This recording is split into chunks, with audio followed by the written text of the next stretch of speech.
Ladies and gentlemen, welcome back to the workshop. It is fantastic as ever to have you here. The creative tools finally arrived, as you saw in the last episode, and so now it is getting things set up. Will is going to be tackling restoring some of my vices, bring them into some nice, good, beautiful conditions. Will likes his metalworking vices. He's got a pretty good collection of them, and so he's pretty excited to see the cool English steel, English cast iron vices that I brought over. There's going to be lots more organizational stuff. It's a pleasure to bring you along. It's also fantastic that Squarespace is sponsoring this episode, a longtime sponsor of the show and the platform that makes it super duper easy to build your own websites for your business, for your brand, for selling and marketing the products that you make. Incredibly easy to use, and I highly recommend that you go to squarespace.com/forge, where you're going to get a free trial of Squarespace, see how you like it. When you purchase it, you're going to get 10% off when you use code FORGE at checkout. Thank you for sponsoring this episode, Squarespace. Thank you guys for being here. I think we're going to jump right across to Will as he starts restoring these vices. Now, as you guys know, Alec's crate just arrived from England. And a couple of things that were in that crate were these awesome English-made bench vices. And they just have this super cool feature, that quick release. That's a fairly uncommon feature on American bench vices. See this one? You just gotta turn the handle like some sort of peasant. I know, it's ridiculous. But anyway, these both have a super cool quick release. This one's a little bit gummed up. So they're also a little bit rusty, a little bit worse for the wear. So what I'm gonna do right now is just go through and take them completely apart, wire brush them down, make them look super purty, and then oil them up so that they're gonna be just perfect. So I'm very excited. I love doing this to bench vices. It's just a blast. Highly recommend it. I'm also very excited to see how this quick release system works exactly. So stay tuned, and we'll get this thing all, we'll get these guys all cleaned up. We're gonna start off with the little guy, get the entire thread assembly out, and then we'll start cleaning it off, wire brushing everything off, and clean up the thread on the inside, and clean up that quick release a little bit as well. Alright, we got that plate off of there. This is different than American vices. That is connected to the quick release system. Pop that sucker out of there. Ooh, that is a weird looking thread. Look at how much gunk and crap there is on there. Alright, I need to pop out the thread from an American vice, so you guys can see. So you can see the differences. This has a thread that's kind of pointed inward, which is really pretty funky compared to just the plain old Acme thread like you have on the American vices. I've never even seen a threading like that before, so I assume it's due to the quick release system, but you never know. Could just be that those Brits are funky. Anyway, on with the disassembly, which we're pretty much there. Ooh, it's kind of cool. I do not understand this system. Oh, okay. I got it. I'm gonna try to get that vice nut out of this guy. How the heck? Okay, there we go. Oh, okay. I see what's going on here. All right. Basically, you've got this weird threading in here, that pointed threading, and basically this handle sits down there, and this blade sits in that little notch in the vice nut, and when you pull down on the handle, it drops down that nut, so it's no longer holding the lead screw in there. And then when you release it, it pushes back up and holds it. That is pretty darn cool. Now we just need to clean out this disgusting crap in here. As you guys can see, there's a pretty dang big difference between the vice nut in the English vice than there is in an American vice. I think it's time for a tad bit of wire wheeling.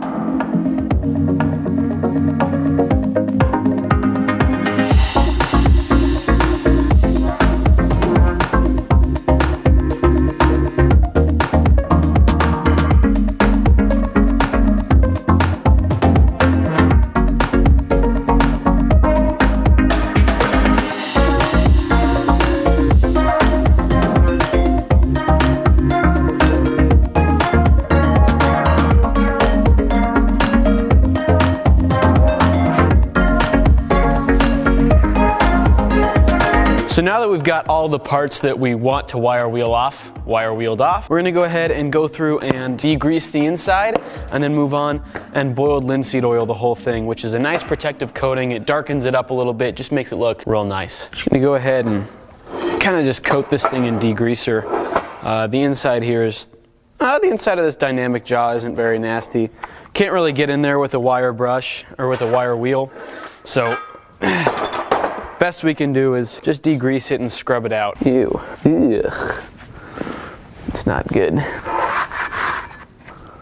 Alright, it's probably the best we can do on those two guys. However, on this thread, we're gonna go through and clean all of the grease off before we re-grease it. We're gonna go ahead and use a fairly heavy grease when we do end up re-greasing it. Now, I wire wheeled off this whole thing, but it's still pretty dang dirty and gross. I guess we'll move on to the oiling of it. A very satisfying process.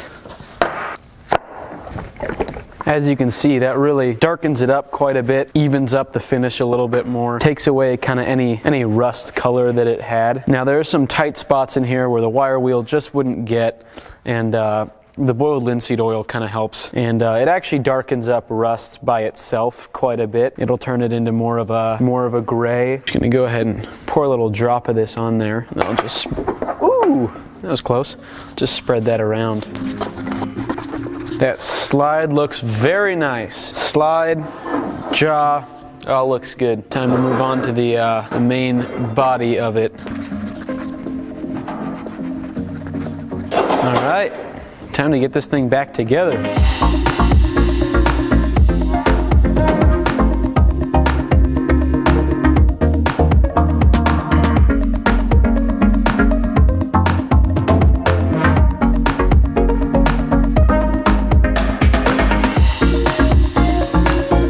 Vice, Will.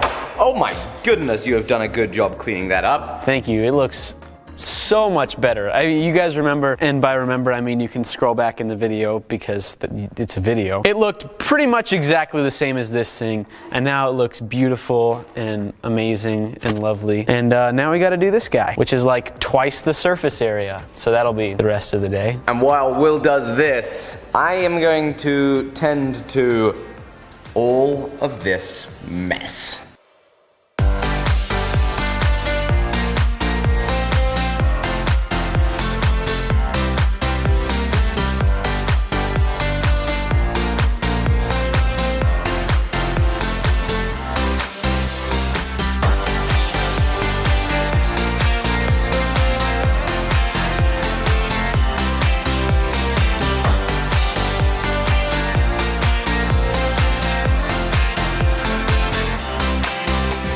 Have a look at how much better all of this is looking. We have a new tool chest on a tool drawer. Will did a great job mounting the vise that he very nicely restored this morning, and this vise is looking amazing. These vices often come with a quick release like this. You squeeze this, you pull out, you push it back in.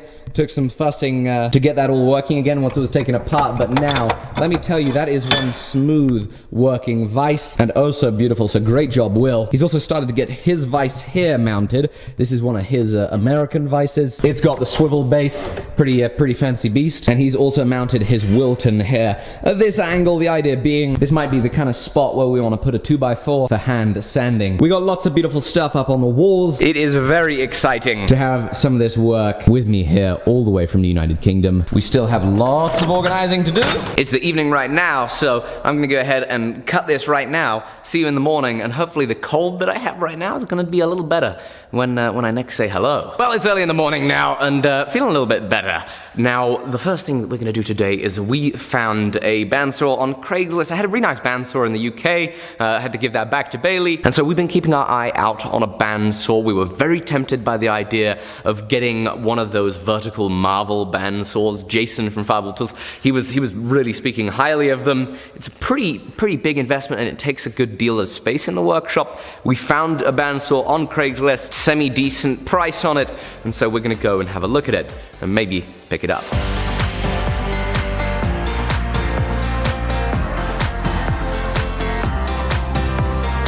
We're back with the bandsaw. So let's go ahead and get it unloaded.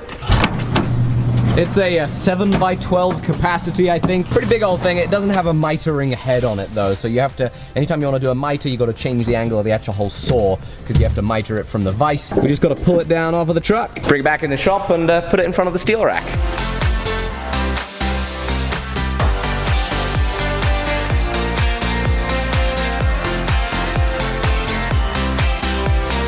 So here it is, pretty much about where it's gonna sit. We put it up on some 2x4s, so it hopefully wouldn't shake around as much. It was pretty wobbly on the wheels, it's still pretty wobbly. We got some power to it. We need to make a much better job of making that safe, that whole power cord across here. And so once we lift that up, and we give this a little switch, there we go.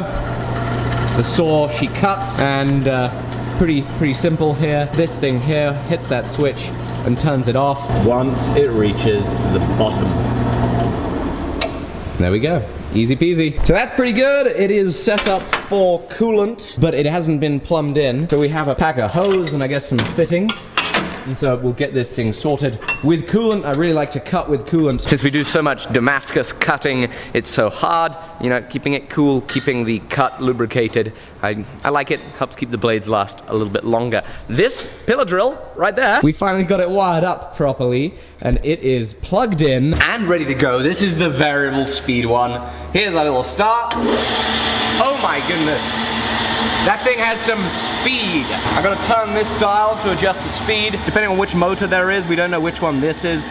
The lowest is either 300 or 450, and the highest is either 3100 or 4700 RPM. Pretty nice to be able to do this. Change those speeds so much for the different drill bits. Should hopefully make this quite a versatile machine. I can leave it right about there at about 1000 RPM. Just taking a gamble. Maybe the next guy that uses this, whether that's me or Will, maybe we need to drill a 1/4 inch hole. That should get us pretty well set.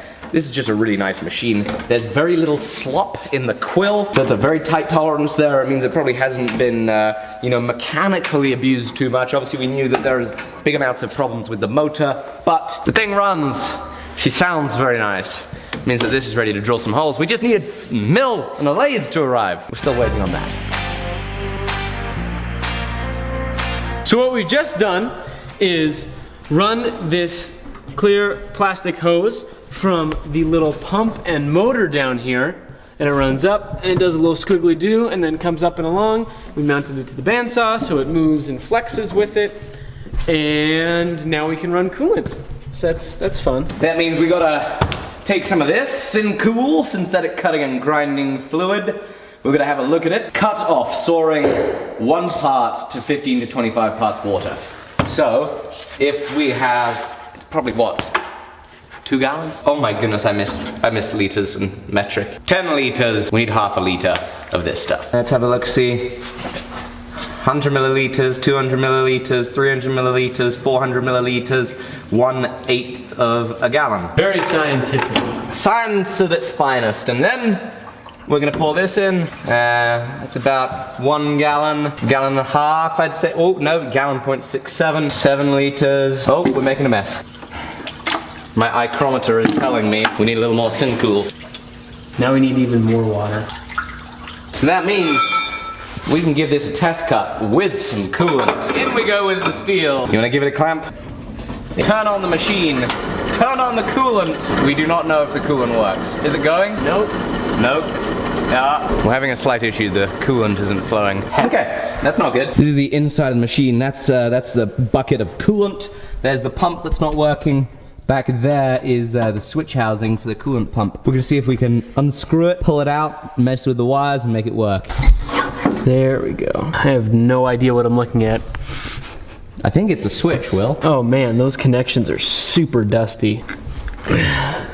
That might do it. Got that little piece off. Doesn't look fried or anything in there.